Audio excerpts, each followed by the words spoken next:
Wow, this is a fantastic crowd. I'm so glad to see so many people here this evening.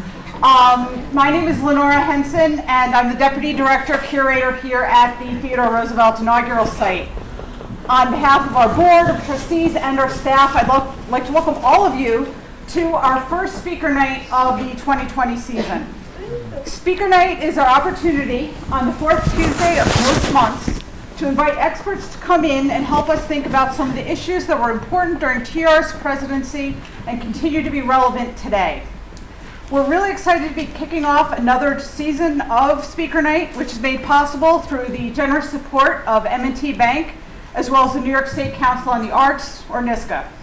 In case you're new to our Speaker Night series, I should mention that NYSCA's support has enabled us to record all of our speakers for the past 3 years. So if you've missed any of them, please check out the recordings on our YouTube channel. This evening, we're fortunate to be joined by Lauren Becker, a former National Park Service interpretive ranger who has literally worked in a variety of fields. Lauren has volunteered in the Canadian Arctic, taught night sky constellations in South Dakota's Badlands, and guided hikes at Crater Lake National Park in Oregon. In 2015, she launched Flat Hat exhibits to bring the NPS ethos into the museum world, creating inspiring exhibits that help make the world more interesting, more entertaining, and more meaningful. If you saw the TR Sites exhibit a few years ago about Olaf and Bill Shelgren, a pair of father and son architects and Western New York preservation pioneers, that was Lauren's work. Her most recent exhibit, The Big Tree of the Genesee, showcases the famous oak and is on permanent display at the Livingston County Historical Society Museum in Geneseo. It's worth a trip. It's a very cool exhibit.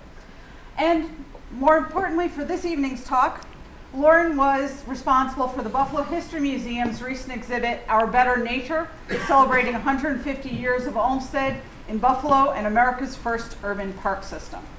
I could go on and on about all the great work that Lauren does, but I'd rather let her and her work speak for themselves. I'm truly delighted to turn the podium over to Lauren Becker. Please join me in welcoming her.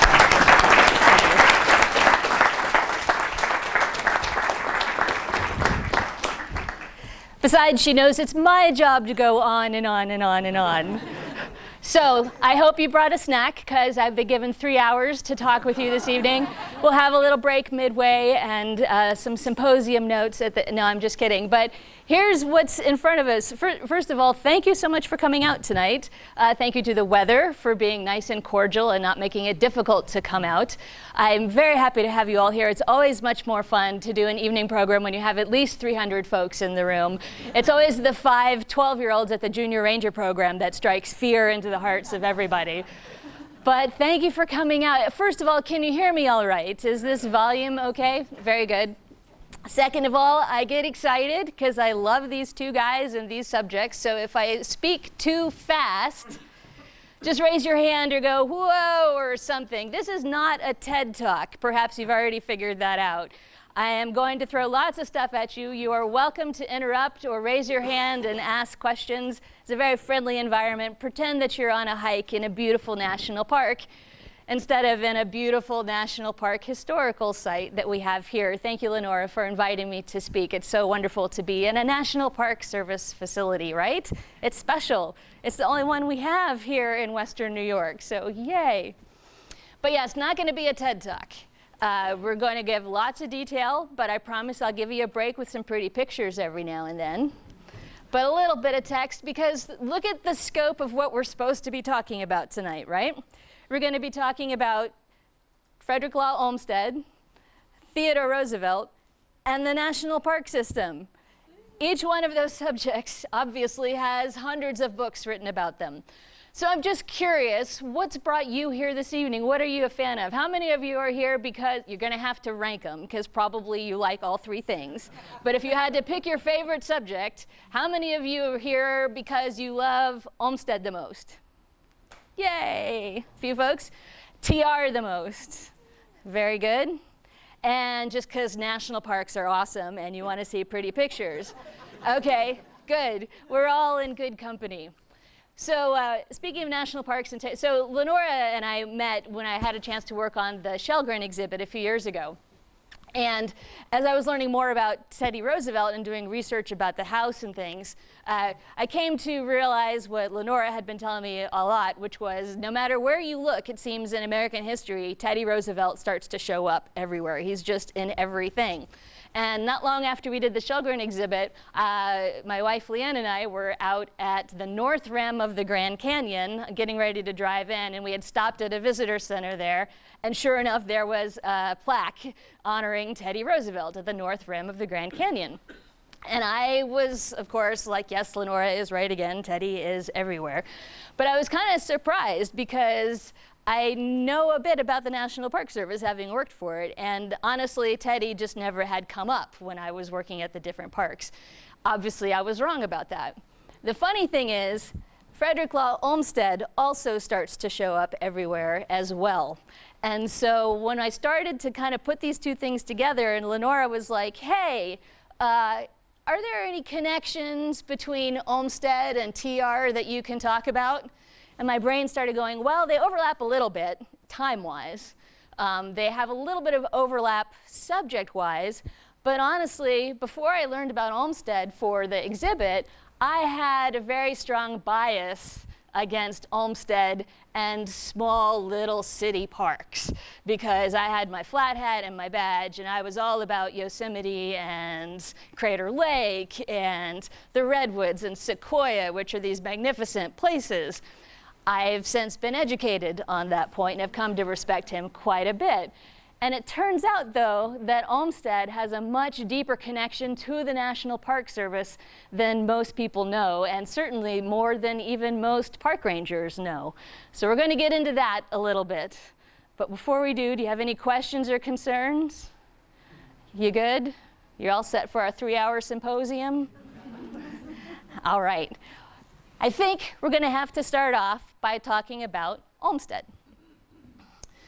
So, lots of text, lots of pictures. Frederick Law Olmsted. Don't feel compelled to read everything.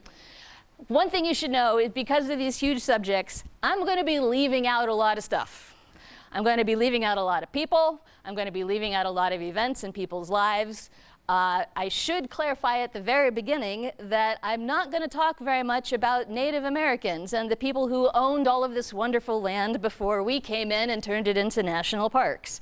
Those are obviously other important, meaningful subjects, but we're just not going to have room for those this evening. So I'm going to leave out some stuff, but let's talk a little bit of details, especially where they might relate to our attempt to tie together these three subjects. So Mr. Olmsted, his life started in Hartford, Connecticut, one of many other generations. He was the 6th generation of Olmsteds to live in Hartford, Connecticut, a founding family. And he was in pretty good condition as far as family life. His dad was a dry goods merchant and had a little bit of money, so he was never really lacking for funds that way. Unfortunately, the big tragedy of his early life was his mother died when he was quite young. He was almost 4. It was an overdose of laudanum, and probably he was around and saw it happen, but he never really remembered it. He spoke about how he only had memories about memories of his mother. But that really impacted his relationship with his father. His father was a very quiet, very upstanding, very good man, actually a little bit like TR's dad, if you're familiar with TR's biography. He was a very quiet fellow who loved to go out in nature, and he would take little Fred on a pillow on the front of his saddle, and partly in mourning, but also just partly to be out and enjoy the scenery, he and the family would go on these jaunts just around the countryside around Hartford, which was quite lovely. This is when little Olmsted first started to realize that this outdoor, this beautiful environment, this natural environment wasn't just pretty to look at, but that it had these soothing abilities for this family in mourning. He went to boarding school right off the get-go. Olmsted Sr. married again about a year later, and that was kind of it for Fred. They sent him off to school because Olmsted Sr. wanted him to get a good religious and general education and didn't feel that he was qualified to do it. Started off okay, but he had a few teachers such that this boarding school experience ended up being a lot more beatings than learning, and Fred would run away whenever he had a chance and go into the woods and start looking for salamanders and frogs and whatever else. And once again, nature became a salve and an escape for him from all this other nonsense he had to put up with. At one point, he contracted sumac poisoning that got into his eyes. Poison sumac, you might be familiar, similar to poison ivy, a rash, got in his eyes, and he was actually blinded for a while.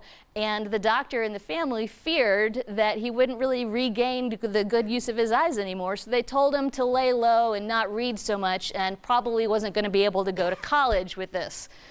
So that really diverted Olmsted's plans. Even as a youngster, he had read a lot. Remember we talked about how Olmsted family was really one of the founding families of this area. And Olmsted was in the habit of just wandering around to different households whenever he wanted to, and he would go into their libraries and they would let him borrow books and he'd bring them back and he'd read them, even as a 8, 10, 12-year-old whenever he was home from school. And now he has this problem with his eyes. So that's a bit of a setback. Or not. Maybe he didn't really want to go to college. School hadn't been very good to him with these teachers, these boarding schools. So he was going to teach himself what he needed to know. So you might notice just a word on what you're looking at. Usually you'll see dates for folks when you're looking at the stages of their lives and the events.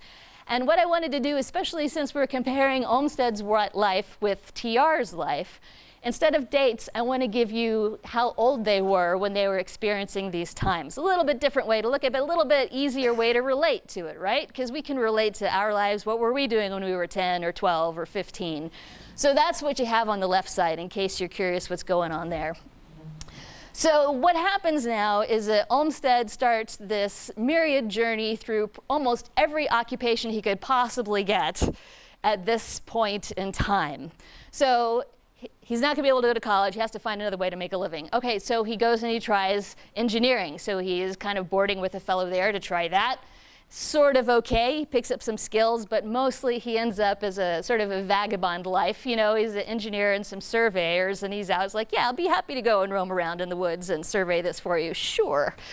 So he does that, takes a clerical job in New York City. His father says, listen, you need a real job. You need to start thinking about your future. He's a dry goods merchant, so he has contacts in New York City, sets him up with a clerical job in New York City.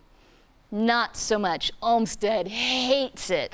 Just like we kind of aren't too fond of a desk job nowadays, same issue. He didn't much like living in New York City either. He didn't make enough money to live in a good part of town, in a good situation, so he was in a kind of a rough sort of part of town, and it was dirty, and it smelled bad, and it was busy, and it was noisy, all of those things that can sometimes make city life not too pleasant. So he comes back home and he takes a few classes at Yale, where his younger brother John has been able to go to school. John had a very different school experience. For whatever reason, he only had a few years in boarding school and was in really good teacher situations and went to go to Yale. And meanwhile, Fred just had to watch his little brother have all of the fun and go and have all these great friends and all these great professors while he's trying all these different jobs. And then he decides, you know what? The Olmsted clan, we had some sailors in this family, so I'm going to give it a go. So he decides to sail before the mast. Do we have any sailors in the room that might know what that phrase means? Before the mast means that you are the lowest of the low of the sailors on the boat. You have a little itty bitty, not even a cabin to yourself, of course, just a hammock that you string up when you have to sleep ahead of the mast in the ship. That was his job on a ship to China and back. Took about a year. It was a miserable, miserable experience. He almost died several times. The guy in charge of the boat, the captain, was really mean and horrible to the rest of the crew. He was all excited about seeing all these adventurous places on his trip to China. Almost every single time they got to a port, they had to be quarantined, and the captain didn't want to wait, so they never would land, and they would just keep going after the other boats came out, picked up the stuff. Very similar to a lot of earlier Darwin's adventures. If you know much about Darwin's voyage on the Beagle, a lot of hopes dashed when they couldn't land and go on to the cities. Olmsted, miserable experience. He gets back, he's less than 100 pounds. His dad didn't even recognize him when he went to the dock to pick him up. He vows he's never going to do that again. He's not going to be a sailor. I kind of think that maybe some of his love of landscape, although that was nurtured quite early on in his life, had to be the fact that he had just had this horrific journey on a boat for a year. You hear these stories about it's like get back on the land and they just bend down and they kiss the ground and they never. So Olmsted, yeah, he's going to love landscape because he had a miserable experience on the water. So he goes to China, it doesn't work out. He gets back, so he says, all right, I think I'm going to have to be a farmer. So he gives that a go. Another pretty respectable occupation for a fellow of some means. His dad buys him a farm, small farm. So again, he's not super wealthy. He's not anywhere near as wealthy as TR would be. But he's okay that he's got this dad kind of supporting him as he goes along. And then his brother John gets a chance to go over to the British Isles and tour Europe, as people of this kind of middle-class life would do as part of their education. And Fred can't stand it. He doesn't want to be on the farm while his friends and his brother are heading over to, so his dad lets him go, even though it's time for the harvest to come in. And so Fred finally gets on a ship to go someplace he wants to go, and it's a good ship, and he goes over to the British Isles, and it's a revelation in many ways. They walk all over England, and especially onto these beautiful estates with these gorgeous gardens and up into the lake country where the beautiful glacial valleys are. And he falls in love with it. It's beautiful. But then he also becomes rather disgusted when he realizes that the people that have the best lands are all of the rich people that have all of the land, and all of the regular folks have nothing. They have no access to this beautiful landscape. And he thinks that's not right, because he has seen and been a part of the lower class, really hardworking folks on the ship, in the clerical office, all these other jobs that he's had. He has been one of the grunts, and he doesn't think it's fair. So he's appalled. But then he comes across a revelation. This is Birkenhead Park. It is considered the first urban public park in a city, and it was in 1847. It's just across the river from Liverpool, actually. And he discovers this, and they walk around, and it literally changes his life. And he realizes that this is fantastic. We in America are a democracy, and we should have stuff like this. Well, happily, other folks agreed with him. Other folks who had been traveling to England, usually, again, these wealthy middle-class folks, also come back. And this this idea of urban parks becomes a movement, and it starts to be discussed in the press and in the wealthier classes, especially in New York City and Philadelphia. So when he gets back, he writes a book called Walks and Talks of an American Farmer in England. His background of engineering and surveying and farming gave him a really interesting lens through which to understand all of this landscape and this Birkenhead Park that he was seeing. So he writes about it in a book and really brings a lot of insight to this that other folks weren't familiar with. This park is more than just a neat place to go and sit and have a picnic. This book gets him lots of attention because it's well written, it's very straightforward, people enjoy it. And it gets him the attention of the editor of what would become the New York Times, because Fred clearly is a good correspondent. It's as though he's gone over to England, reported back on this neat urban park thing, and now he's come back. And so the New York Times decides that he's going to send him as a foreign correspondent down to the very, very strange other country known as the American South. So this is in the 1850s. And if you know much about American history, you know that a lot of really awful, stressful, terrible things were going on within the country and the back and forth, especially with what was happening in the South and slavery and the huge movement for abolitionists in the North. So off Fred goes to report back. He brings his brother with him for quite a while, and they literally go all over the South. They go straight down the seaboard, they do a couple different trips, and he writes back these sort of anonymous entries for the New York Times as the yeoman farmer, exploring the South. And later on, these articles get compiled. He works with his brother, and they turn them into a couple different books, eventually one called Cotton Kingdom, which you can still get, and it's considered one of the best explanations and descriptions of the antebellum South that you can get your hands on. Because he was a great writer, he was super observant, he had experience in farming and agriculture, so he was turning a very educated eye to the whole plantation system, realizing that it was not only awful for the slaves, of course, but that the economic effects that the free labor of slaves had on white labor, especially lower class white labor, and realizing the whole thing was awful. They weren't rotating. It was just a disaster on so many more levels in addition to the disaster of slavery. He's writing about this and sending it back to the North, trying to help folks understand what's going on. If you can get your hands on a copy of Cotton Kingdom, and if you have any interest in the South and the Civil War, I highly recommend it. How many of you knew about this book and that Olmsted had done this adventure? Well, yes, a few folks. But I grew up in Virginia, and my father is a huge Civil War fan. We've been to battlefields my whole life. This was the first I had ever heard of this, and it's embarrassing. So now you know, and when you're at a dinner party, you can impress people by talking about Olmsted. Oh yes, he was a good landscape architect, but have you read Cotton Kingdom? It's very enlightening, and by the way, it'll help out a lot understanding the world now as it is with our differences in the South. So this is a really important experience for Olmsted. It really informed his understanding of, frankly, civilization. One of his observations when going around the South was because of these large plantations, people and settlements were kind of fewer and farther apart.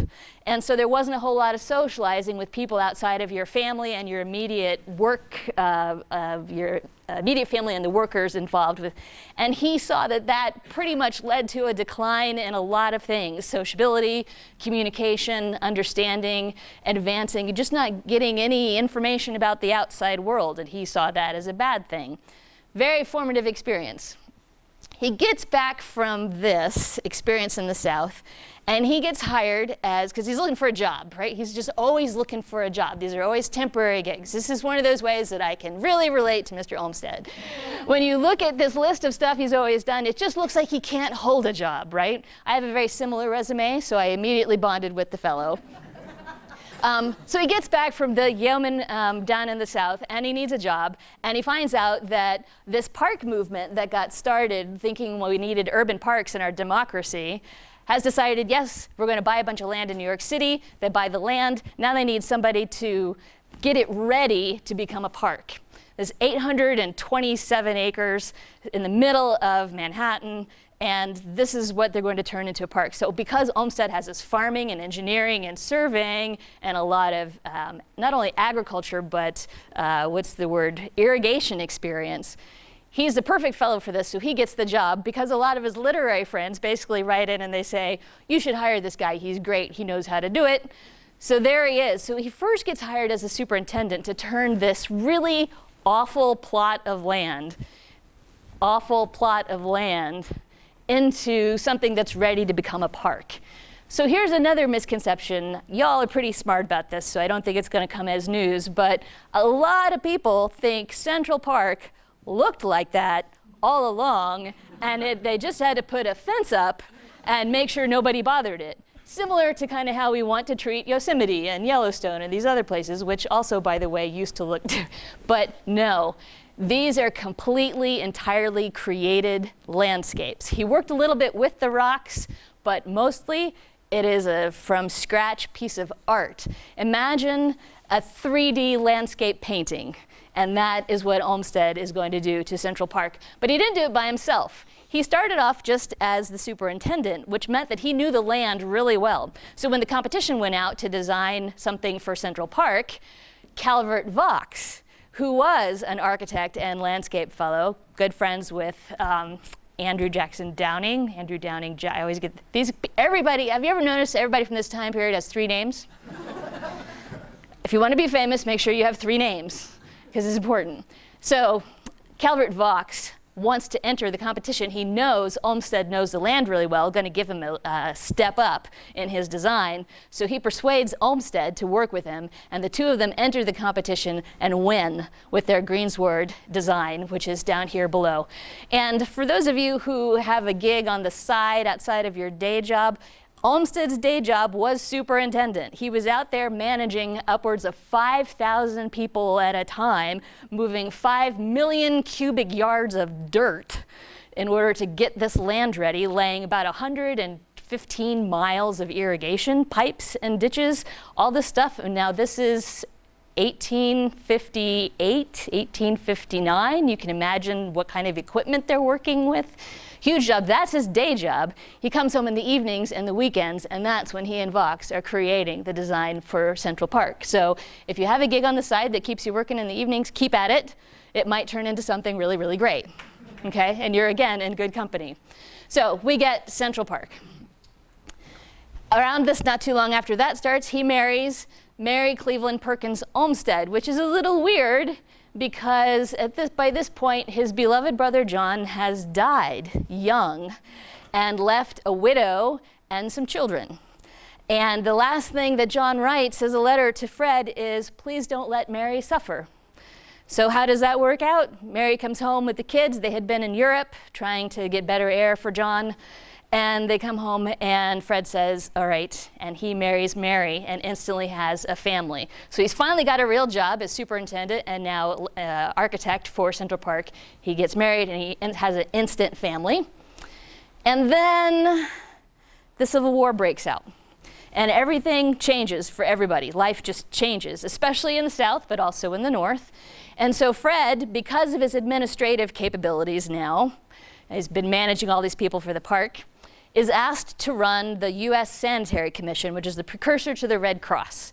You might be surprised to know, or not, that at this point, even though they knew the Civil War was coming, the military did not have any sort of hospital, first aid, medical services planned for all of the troops that were signing up to be part of the Civil War.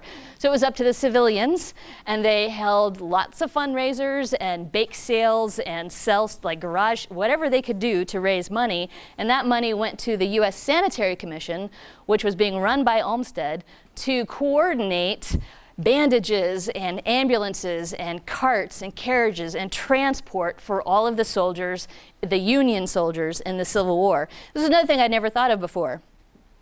Most of the Civil War was fought in the South. You have your Union troops going down to fight in the South. They get injured.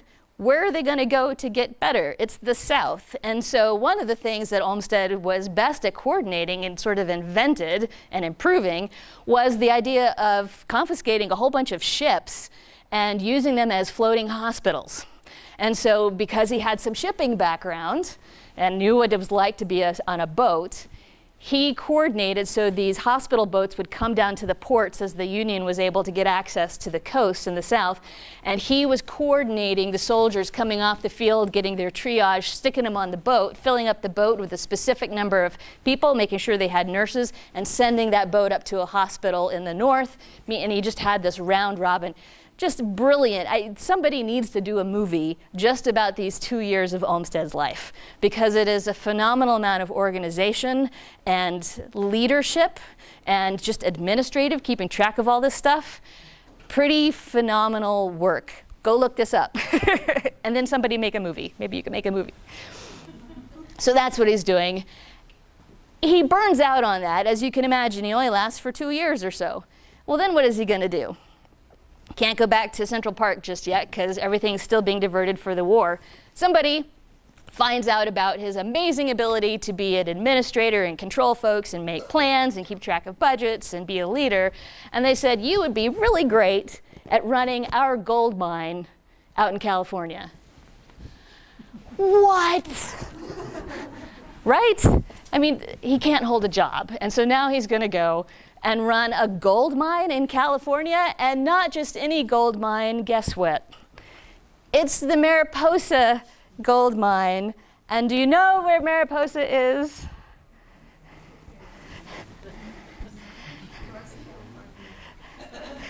It's here. Did it swing by too fast? So talk about a coincidence for the ages. He gets in out of this gold mine. A year after he gets there, less than a year after he gets there, Abraham Lincoln, in the middle of the worst part of the Civil War, is persuaded by some other smart people to set aside some land in the state of California for the state to have. So it transfers federal property to the state to protect it because it's just too cool and we don't want to mess it up. So that happens in 1864. And it just so happens that not 30 miles down the road, granted, it's not a very nice road, but 30 miles down the road is the guy who made Central Park and knows a thing or two about landscape and parks and how to work people through them and how to design environments and make sure that they're protected. And so he becomes commissioner of this. He gets put in charge of Yosemite, okay? That's just, right? Part of his job is to write a report back for the rest of the commissioners and the folks who care about this with his plans of what he thinks should happen. And go ahead and read it. I'll read it to you as well. It is the main duty of government to provide means of protection to all citizens in the pursuit of happiness against the obstacles which the selfishness of individuals is liable to interpose to that pursuit. Translated, it's the government's job in a democracy to protect these beautiful places, because if we just let individuals or corporations come in, they're going to screw it all up because they just want the fast money from all of these trees.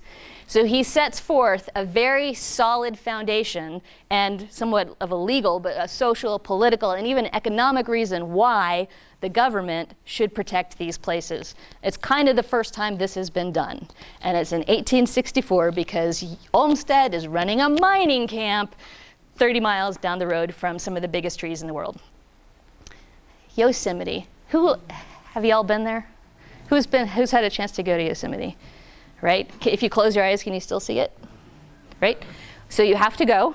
I'm just going to throw that out there for now. That's probably not the first time I'm going to say that for the rest of the evening, but yeah. Turns out that our man is also going to be out in Yosemite pretty soon. TR. You can tell it's him even in a crappy picture, can't you? But we're getting ahead of ourselves. So after this experience, a couple of years, the mining, it turns out, was a corrupt organization from the get-go, and Olmsted had been asked to do something that nobody could have done. So it fails, and he finds himself back in New York because Calvert Vaux is going, you know what? Everybody loves that park. They want us to make more. You should come back and we should do a thing together.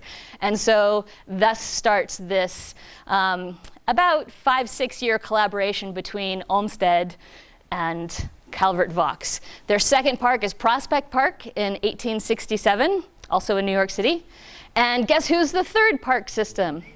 Right, third park, I should say. We are the first park system. The Buffalo system makes us pretty special. That's why I put in a picture of one of our traffic circles and not a wide open spread. We were the first group to get this.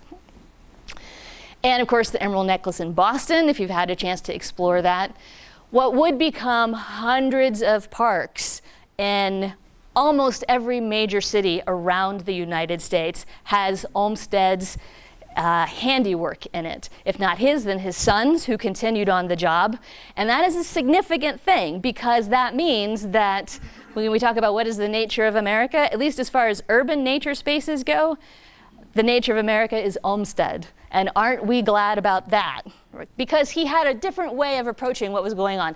This wasn't just, putting some trees here and maybe making a lake over there and some nice rocks and a path. This is like a composer picking the right notes, putting them in the right order in order to get a symphony, as opposed to just when your cat lands on the keyboard. He had a whole theory worked out. This was a philosophy of landscape. It wasn't just trying to make a pretty picture. A park is a work of art designed to produce certain effects upon the mind. He was always trying to create in everybody else the feeling that he had from a child riding on that pillow in front of his dad, of the relief and the renewal and the soothing qualities, the peacefulness of being in these natural environments. The purpose of parks is to provide a feeling of relief on escaping from the cramped, confined, and controlling circumstances of the streets and towns. Olmsted's parks were an antidote for the hardening effects of city life, which he had experienced, he could see everybody else experiencing, and he knew people need relief, and that's what he was going for. So from an urban park standpoint, that's what the nature of America is. It's Olmsted's philosophy of parks, if we're smart enough to keep it and protect it and make sure that we don't screw it up with well, that's a whole other talk. All right, so what does TR have to do with this? We had Olmsted. We're going to do a brief thing. A lot of you, this is the TR site. You should know a little bit about TR, so we're going to do a kind of a brief run through him. He didn't always look like this, obviously.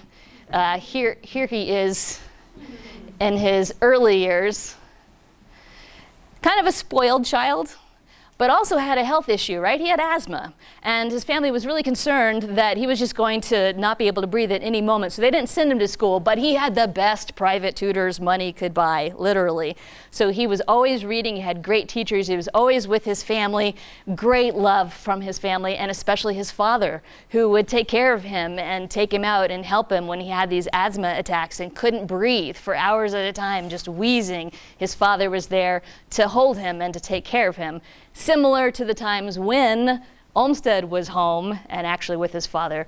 So that was something that struck out to me, and I was thinking about these two people and what their view of the world and what their youth was like, their childhood. They both had very strong, supportive, respectable fathers. Doesn't mean they didn't sometimes do cruel things. So this sequence here, this is Olmsted, I should explain perhaps. So he started his own Roosevelt Museum in his bedroom when he was 8, because he just loved collecting stuff.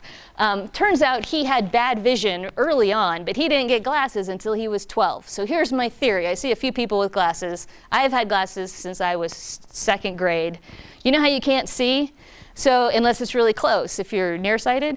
I think, here's my theory, hypothesis, that TR really liked to do taxidermy and study bugs and birds because he could do it up close firsthand and he could see it and really get into it. That's my theory.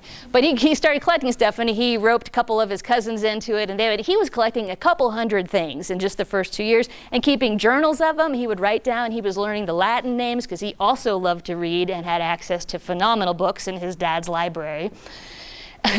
He also then would have access to other sorts of museums. So in many ways, the same way that Olmsted's father taught him how to appreciate the actual landscapes and enjoy them, TR's dad, TR Sr., was very, very philanthropic and very much this noblesse oblige, where it was up to the folks who had some to be able to give it back to others. And he was very interested, the whole Roosevelt family, cousins and brothers and uncles, were interested in natural history. And so when the fellow who had the idea for the American Museum of Natural History was told to go talk to Theodore Roosevelt Sr. about your idea, maybe he'll help you out, he goes over to the living room and is met and has an hours-long conversation with TR Sr., who says, that's a good idea. And pretty much right there in TR's living room, they decide they're going to start the American Museum of Natural History. Great, so he is even more steeped in this kind of stuff. TR Sr. wants his family to be exposed to all the wonders of the world, so off they go, traveling to England and Europe. When TR is only 11 and 12, the first trip, then they go back again a couple years later, not only to Europe, but to Egypt. He's just enraptured with the pyramids and being able to go into the tunnels and see the tombs. And then while he's there, he spends the summer in Dresden studying. And while he's there, and he's taking notes, he's going to all the museums there as well as doing his lessons. The host family that he's staying with is not too appreciative of him picking stuff up and skinning it and leave the stuff in jars and the stuff. They're not too happy with it. And one day, one of the women just gets up and she throws his arsenic bottle, because arsenic is a preservative, and she just throws it out the window with the tongs and everything. And he gets upset. And so when he goes and gets one of his mice, his stuffed mouse, and he goes and he threatens her with it. He shakes it in front of her head and bangs on it to try to let her know that she shouldn't have done this. And this is her throwing it, like, shocked, oh no, and then throwing out the window. And what this is a picture from the letter that he wrote home to his parents about regaling them with the story of how he had to discipline the woman who had thrown his arsenic out the window. So, still a little mischievous. The bully pulpit, I think, probably started off maybe a little like as an actual bully. I mean, look at him, right? This is a bruiser for sure. So he begins Harvard as a naturalist when he gets back. He thinks he wants to be a naturalist, but he's not too keen on the scientists who only stay in their lab and don't actually get out into the world, so he's not sure about that. And then tragedy strikes. His father dies when TR is only 19, a short but painful illness that they had sort of been keeping from TR a little bit.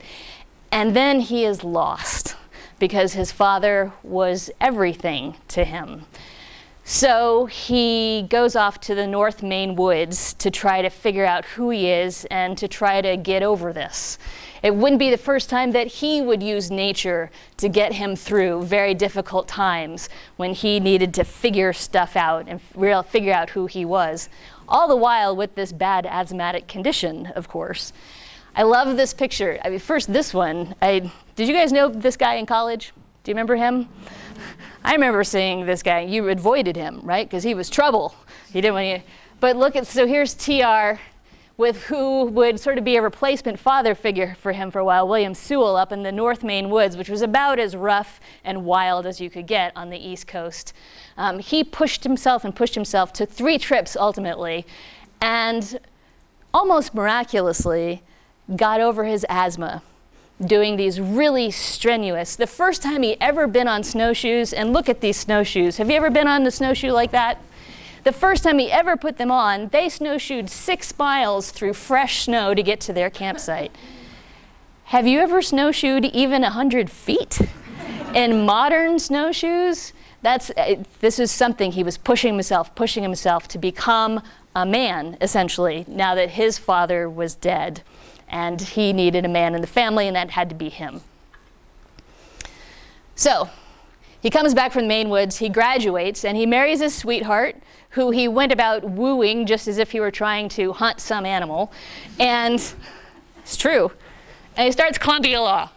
And not long after that, he's elected to the state assembly.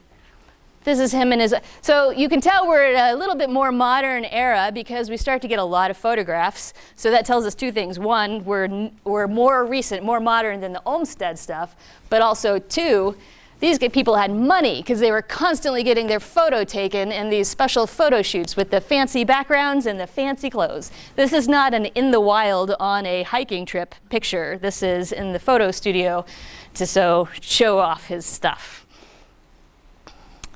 All right, oops. So he goes hunting in the Dakota Badlands because he hears that the buffalo are disappearing. How much? They're totally, so upwards of probably 30 million bison in North America at the turn of the century, late 1700s, 1800. Through various means and for many awful reasons, they are hunted and nearly exterminated. So by the mid to late 1880s, there are maybe 100 left from 30 million. You've seen probably these pictures of these masses of skulls piled up outside of train depots. The main reasons for the removal, the hunting, the extermination of the bison, because now we're like, why in the world would you do that? That's terrible. 1, all these railroads and telegraph lines were going across the lands, and bison had a really bad habit of rubbing up against the poles and getting in the way of stuff, and they felt good to scratch. And so it's kind of a funny story. One fellow said, well, you just need to put barbs around the poles, and then they woke up, well, that just scratched even better. And so they had these naturalists who would go out and they're studying this, and they're realizing that the rougher and scratchier and more spikes you put on the pole, the telegraph pole, the more the bison will congregate around it and actually start like fighting each other for owning this pole, because it's a, so the government was, on behalf of the railroad companies, killing as many bison as possible so they wouldn't interfere with the telegraphs and the railroads. The main reason, of course, the other thing that's happening around this time is all of this land is still technically Native American land. Native American cultures in the plains especially really depended on the bison for many, many aspects.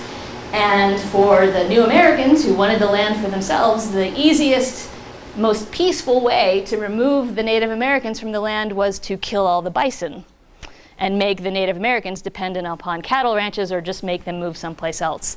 So these 2 efforts is what brought us from 30 million bison down to about 100 by the time you get to the mid-1800s. Well, Teddy loved to shoot stuff, and he was always wanting specimens for his museums and his collections. So he heard that the bison were almost gone, so he had to go get one before that happened. So off he goes. Conservationists, hunting, we're still trying to figure that out, but it gets better. Again, don't you love this? This is his brother, Elliot, by the way. He gets back from that trip, and if you know anything about TR, generally you know this story. His mother and wife die on the same day. a couple days after his first daughter, Alice, is born. So once again, he has this horrific tragedy to deal with, and once again, he's gonna go back out to the Badlands and let nature sort it out for him. And so he moves from this wonderful situation in New York City to here. This is his cabin where he stayed in the Badlands. And I should say these are the Badlands of North Dakota, which is now the Teddy Roosevelt National Park in North Dakota, just north of the Badlands in South Dakota, which were my first parks. So he has to figure that. He's out there off and on for about 2 years. He sort of gets over it, but who knows, because he never talks about his wife ever again. He doesn't mention her in his autobiography. There's no discussion of it. On one of the trips back, however, he comes again in touch with one of his best friends from youth, from his childhood, Edith. And so after back and forth and writing a few books while he was at the Badlands, he marries Edith. It's a little bit of a scandal because it's only a year or two afterwards, and so they go get married over in England and then come back, and he starts to grow a family.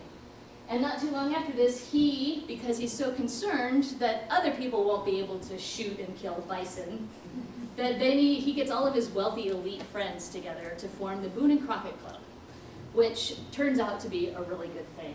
Of the few of the many things, these are just a few of the things that the Boone and Crockett Club was able to accomplish in the late half of the 19th century.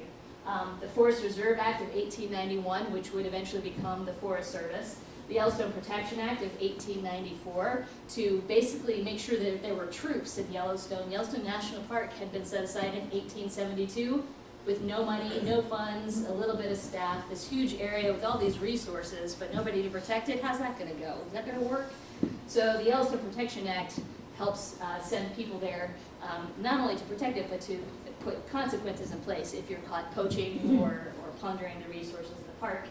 They founded the New York Zoological Society in 1895, which then founds the Bronx Zoo in 1898. And one of their most effective and important programs is a plan to regenerate the buffalo population. And so they bring bison experts in to try to get bison to grow and populate. That sort of works because it's the Bronx. They've eventually figured out other places to do it. And so in many ways, TR, even though he was hunting these bison, was responsible not only for the start of the regeneration of the bison population, but also the elk population, because of course we want to be able to shoot those too. So we have to make sure there are enough. So, you know then that he's back in New York City and he starts to become a responsible adult. This whole list of other jobs that he starts, very like Olmsted in that sense. Civil Service Commissioner, Police Commissioner back in New York City. He gets appointed Assistant Secretary of the Navy by McKinley, I believe. First Lieutenant Colonel of the Rough Riders, we know about this. So this I thought was impressive. Usually I like, oh, TR, Rough Riders, he was such a show-off. He just wanted to go and be in the back. He was 40 when he did that. And all of a sudden I have a little more respect for that, because I remember what it was like when I was 40, and I would not have wanted to be doing that. I don't care how spiffy my outfit was. And then, as we all know, McKinley is shot in September of 1901, and boom, the fellow who is mostly wanting to do this all the time is now President of the United States. But that means, let the conservation begin. So you know the phrase where they talk about how absolute power corrupts absolutely?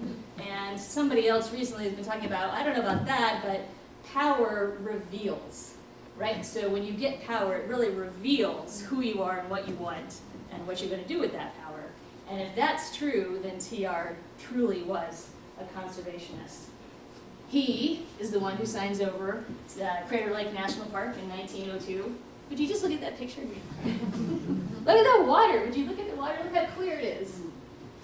Who's been here? Anybody to Crater Lake? Marvelous. By the way, this is 6 miles across by 4 miles. It's so clear you can see. Okay, that's a whole other talk too. We invite you back just to talk about Crater Lake sometime. Okay, so 1903 Wind Cave. Turns out it's a great place to raise bison, but there's also a really cool cave under this grassy plain. Really marvelous in South Dakota. And then in 1903, he starts taking a trip out west to go see all these places. So the upper picture is him at the dedication of this stone arch. This is my wife, Leanne. The arch is still there. That was about a year and a half ago. and right in the heart of it for the benefit and the enjoyment of the people. So this was how this Park Service ethos was starting to come along. Loved his time there, and of course he finally gets out to Yosemite. His trip there was in 1903. This is one of the big trees of the Mariposa Grove that Olmsted had been writing about how we had to save. That was, do you remember the year? 1864. Now it's 1903. Trees are still there, many of them. And then what probably is one of the most important, significant, and impactful camping trips in the history of the country.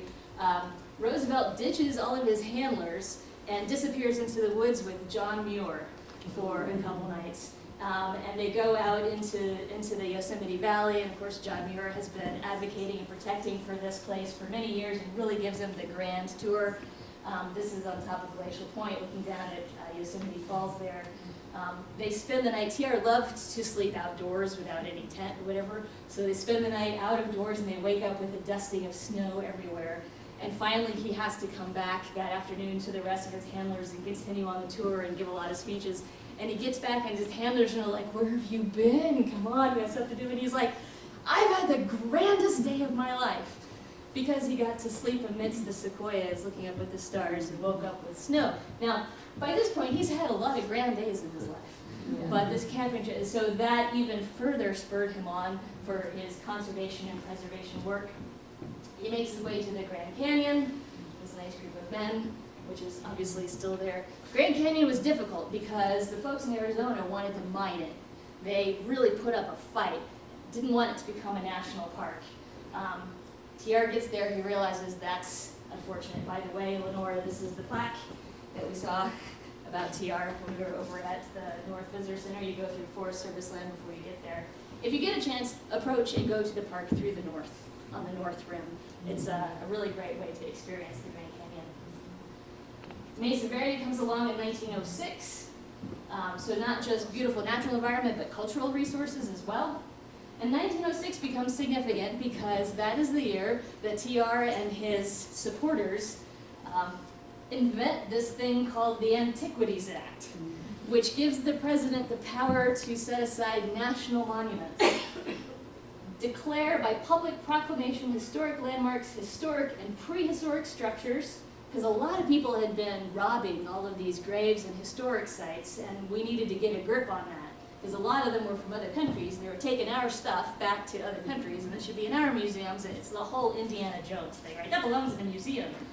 So we have to protect it, and at the last minute, they slip in this word, scientific interest. Not just historic and prehistoric, but scientific interest, and that opens the floodgate for what you can consider a national monument.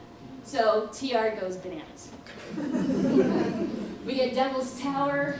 Do you remember Close Encounters of the Third Kind? Do you see this now and see a pile of mashed potatoes? And hopefully you at least have some good music in your head at the same time. This is like 1,200 feet tall. Anybody know what this is, why it looks like this? It's pretty cool. You're lucky I haven't started talking about rocks yet. Those of you who know me know that that's another one. We're going to do a rock talk. This weird thing, a lot of stuff out west looks weird because it goes against our initial idea of how mountainous things are formed. We think things get pushed together and get pushed up. But a lot of stuff is tall because everything else around it has eroded away. And the Badlands are this way. Many amazingly tall and really fascinating structures used to be level, stuff has eroded away. This is columnar basalt from a volcano. This whole region is really weird, and that's all I'm going to say about that. Muir Woods, just north of San Francisco. Not too far at all, depending on the traffic, right? Right. Another national monument that TR set aside, 1909, Mount Olympus National Monument, which eventually becomes Olympic National Park. How many of you have been to this one? Good. See, you should be writing this down. You need to be creating your itinerary. Look at these mountains, would you? America had a complex that we didn't have any beautiful natural stuff on par with the Alps in Europe, for example. And then they get to the Olympics, and guess what? Yep, we have that too. And not only this is why it's better than anything in Europe, because when you come down in the mountain, you can go walking through this, the Hoh Rainforest and the Hall of Mosses.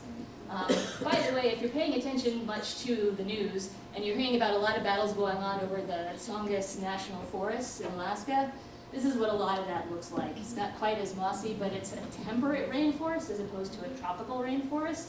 It's kind of what this is. So when they talk about logging that, this is another talk. 1909. So something else funny happens. So the National Forest, the Department of, what's the word I want?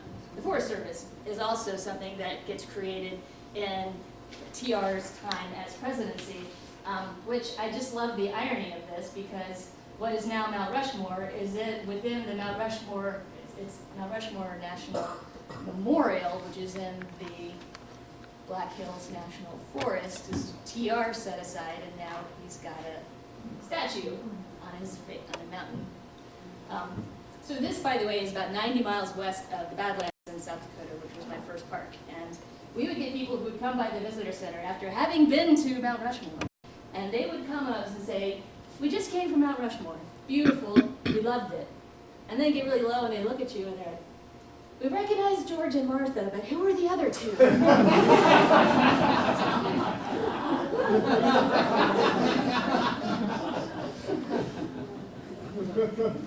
So, all told, Theodore Roosevelt was the best conservation president ever.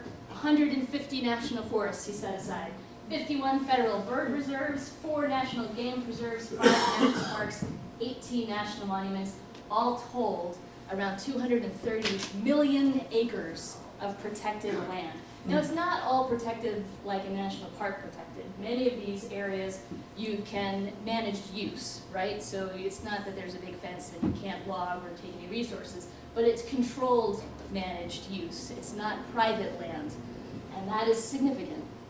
This is more than the size of Texas, by the way. In fact, what does that actually look like? Okay, so here's a map of our current federal lands. Don't worry about the key. Just realize wherever there's color, that's federal land. And so these are his 51 federal bird reserves, 4 national game preserves, the 18 national monuments, 5 national parks, and 150 national forests. This is all the stuff that TR set aside during his 8 years as president. Highly significant. We'll maybe forgive him for shooting a bison every now and then. Maybe. All right, so our comparison between the two, just real quick to see, they kind of tracked each other through their age as they were going. It was interesting, though, that different personalities start to show up, and the goals and the endeavors that they took on, the reason they were doing things, and who they were doing things for. This is all the stuff we just went over, right on down to TR as United States President when he's 45, about the same time that Fred is doing the landscape architect. TR was all about the national parks, Olmsted was city parks. TR got in it because he wanted to save the animals and the habitat that they needed, as well as some scenery. Olmsted was in it because he wanted to save the people. And a really interesting way I've come to kind of look at the two of them and their contrasting personalities that they did. TR was very much the hero personality. He wanted to rush in and save these places with his guns a-blazing, literally, the frilly outfits, you know, the special photo poses. He was going to save these things.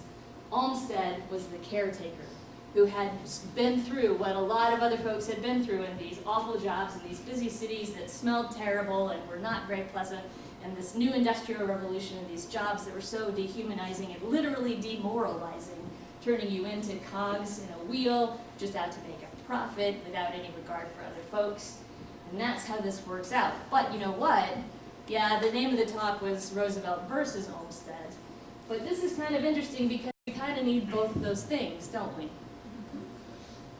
So, let's look at their lives. We mentioned there's a little bit of an overlap. So Olmsted was first, born in 1822. He's the orange until 1903. Lived a pretty long life so compared to TR. TR born here in 1858 to 1919. This beautiful overlap period is where we start to get this great production of protected lands and this budding philosophy of parks, both urban and rural or national parks. But of course that's not all that was going on in the world about this time. against this other huge backdrop of activities, these things were happening. You all know about the 1848, of course, the potato famine in Europe, but also all of the European revolutions. A pretty influential book was written in 1848 by a German fellow. Anybody know, come to mind? Marx, right. And this launches a whole string of revolutions in many major cities all around Europe, which was partly responsible for a lot of the immigration. In addition to the whole potato famine and the other issues, it wasn't just Ireland that was struggling with the famine and the lack of food. So this is impacting the population of the United States a great deal. Obviously, we talked about the Civil War in 1861, so we have our own revolution where the country is split in half, literally. We also then get to the Golden Spike Ceremony in 1869. You know what I mean by that? The Transcontinental Railroad. By the way, here's another interesting note. Perhaps you hadn't put two and two together. When the South seceded and became their own thing, that meant that a lot of problems that had been debated in Congress and nobody could agree upon because the South couldn't agree with the North, when the South essentially abdicated and succeeded, that meant that the North could do whatever they wanted because now they were the Union. And that meant that the first transcontinental railroad line went through the North as opposed to the South. Now imagine what that did for the economies, the jobs, everything. We know from the canal and then the railroads that went in, what a huge impact that had on life in the North. And that's partly because the South pulled them out of the argument. I saw him. Yeah. He had a friend who was a photographer. Which? Jacob Reese. Yes, TR. And they'd walk around like Brooklyn or the Bronx at night when TR was head of the police department. Yes. But TR was the first major political figure who came out and said poverty is the reason why these people are the way they are.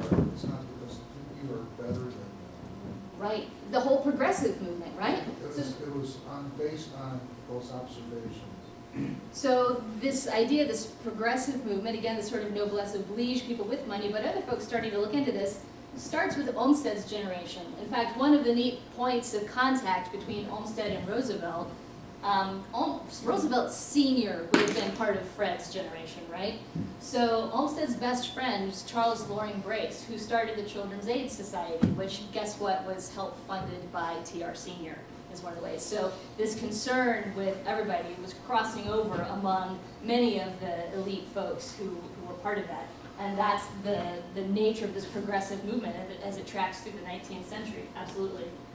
So the Golden Spike starts bringing things together, but at the same time, it starts bringing everybody out west. So we get losing the Bison, we're getting lots of speculators out there. Wounded Knee in 1890, massacre of 300, basically elderly men and women and children in South Dakota, right near the Badlands. Probably the last really major battle, so from this point on, the white folks, Americans, can pretty much take whatever land that they can get.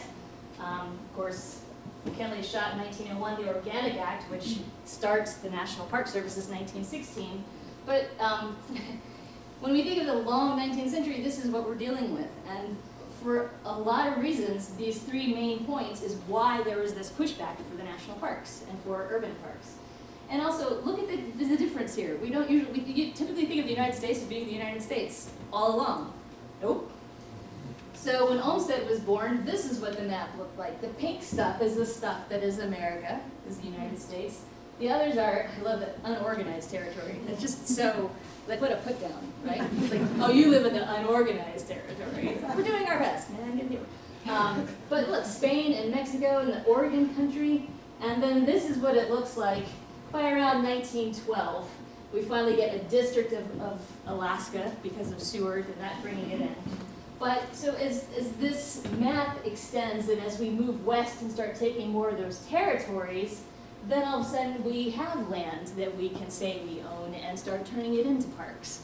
But we had to have the land first. So that's one of the reasons why it starts to happen in here, because that's when we start to get the territory. Follow? Good. So what is the nature of America? Is there such a thing? All this stuff is going on. Who gets to even say that? What are we talking about when we talk about the nature of America? So, at this point, during this time, when America's trying to form itself, so 1824, the first election after Olmsted is born, is the first election that doesn't involve one of the revolutionary fathers, revolutionary founders running for office. So think of it as, you know, remember how lost TR was when his dad died and he had to try to figure himself out? The whole country has lost the founding generation, and now they're in charge. They got to figure stuff out. Are we going to be idealistic, or are we going to exploit everything? Are we going to consider something sacred, or is it just important that it's profitable? Are we going to be thinking about lasting benefits, those future generations, long term? Or are we just really after immediate gain? This community unity thing, are we all in this together as a democracy, or are individual rights more what we're concerned about? These are huge questions, right? And they're questions we're still struggling with. And they're questions that are pretty much personified by the contrast in Olmsted and TR. Alexis de Tocqueville, when he came to America in the early 1800s, toured around. By the way, again, it's a whole other talk, but one of the things that is littered throughout all of the literature and everything is Niagara Falls and what a bad thing it was. By the time Alexis de Tocqueville gets to the United States, it's like the 1830s. It is a joke around the world how badly Niagara Falls got screwed up. How it was a beautiful natural environment, but these hucksters and shysters and private people bought up all of the waterfront. You can't even see the falls without buying a ticket to go see it. It's just all built up, all this industry is everywhere. And so de Tocqueville's enduring complaint about America was that in America, even the beautiful stuff has to be useful. It's not enough just to be beautiful. Are we going to be, is this going to be the nature of America, that anything that is beautiful must also be useful? What's the nature of democracy while we're at it? You know, small questions to consider on a Tuesday evening. What is the nature of democracy? Which way do we want to go? What decisions are we going to make? Who owns this stuff anyway? Who has the right to it anyway? So, we have to find the balance between the needs of the many and the needs of the one or the few. Star Trek people? Spock, right? The needs of the few. So the needs of the many. The whole is greater than the sum of its parts. We have to live together in groups. We just have to. We can't all go live in a cabin in Montana somewhere.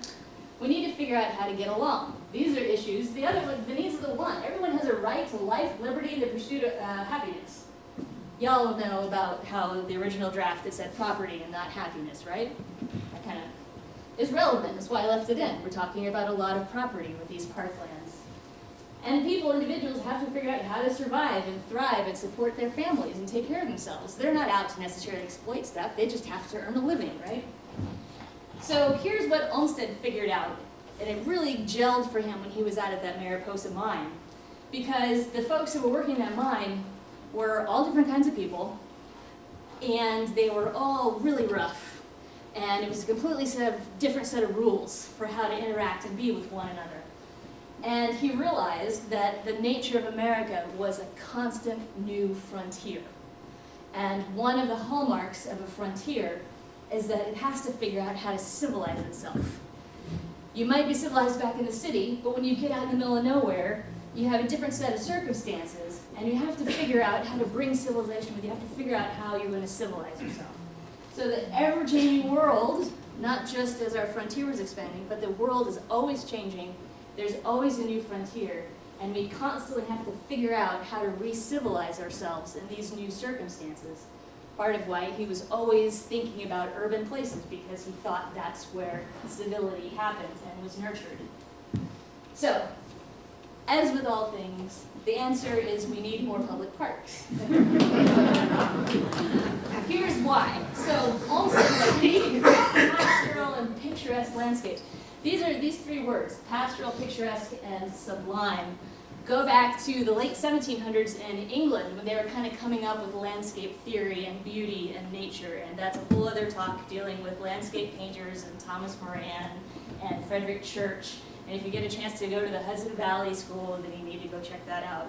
We'll deal with that later. But the gist of it was that there's three kinds of different sort of natural landscapes. Pastoral is this beautiful, serene, not unlike what the countryside of Western New York or certainly Hartford, Connecticut might have looked like. It's very manageable, it's under control. It's all good. Nature's not going to kill you in a pastoral environment. Picturesque is lovely and beautiful and intriguing. It's more of an actual natural environment. But again, it's not threatening. It's just lovely and appealing. Sublime would be things like the Grand Canyon, the Yosemite Valley, Olympic National Park, where it is gorgeous and scenic, but when you, especially in the 18th century and 19th century, when you look at the words that people use to describe these places, they are terrified, they are terrible mountains, they are awful lands, they are intimidating and physically frightening and hard to look at for some people because they are so threatening. So sublime. So Olmsted was into the picturesque and the pastoral because he was trying to help people, and Roosevelt was into the scenic and sublime because he was, wanting to become a hero and a man and save these environments. There's benefits to both. It's too many words. We're just going to look at it in pictures instead. So Olmsted, his pictures are better, right? Especially, you doing good? It's almost break time. So Olmsted's pastoral and picturesque environments soothe anxieties. See, just looking at this picture, don't you feel better?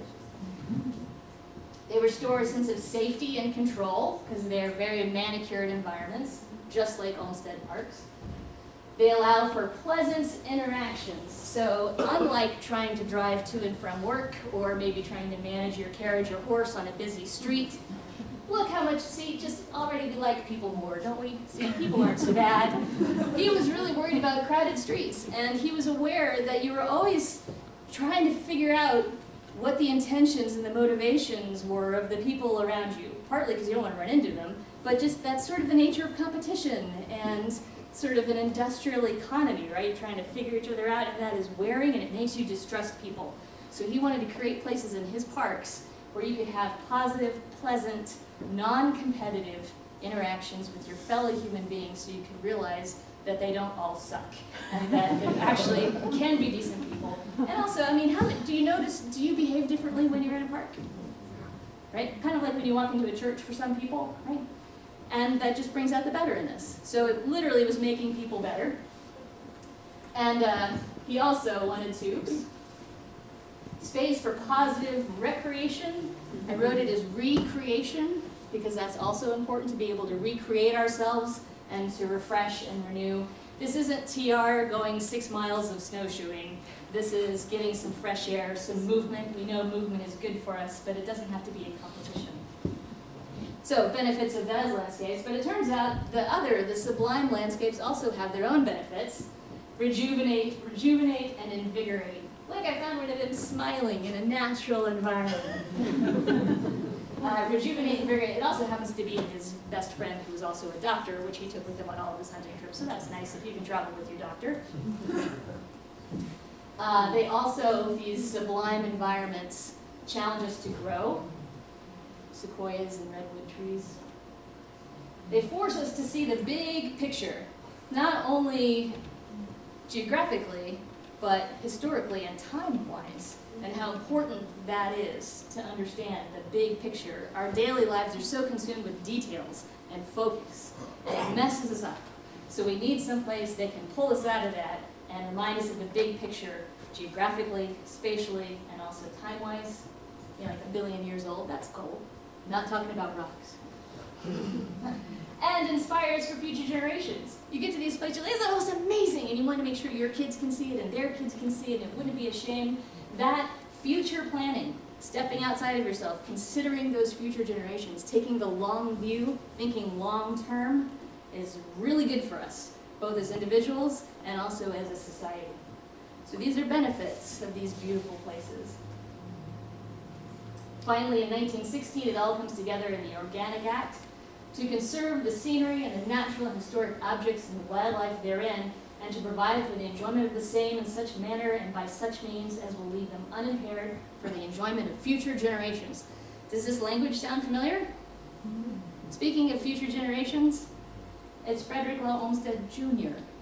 who writes the wording that creates the National Park Service in 1916. He goes back to his father's report from the Mariposa Grove and pulls the language from Olmsted scene. I get chills thinking, look at it, little chills. It comes around again, right? He pulls the language from that 1864 report that his father had put together, talking about how it is the responsibility to set these places aside because of their benefit. And he puts that language into the Organic Act of 1916, which to this day is what governs the National Park Service. Why is it called the Organic Act? I don't know. Because you know I like rocks, which are inorganic.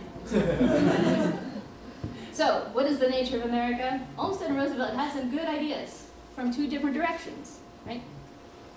Constantly reinventing themselves. I think this is important. Just like America was always having to reinvent itself, they were always having to reinvent themselves. And where they found the ability to do that was in the experience that they had in nature and how that brought out their better nature. And they knew it would have that effect on the country as well. We need to create these parks and preserve nature for their own sake, for the sake of the animals, but especially for ours. And it started many, many years ago, and it's worked, and that's why we still have it.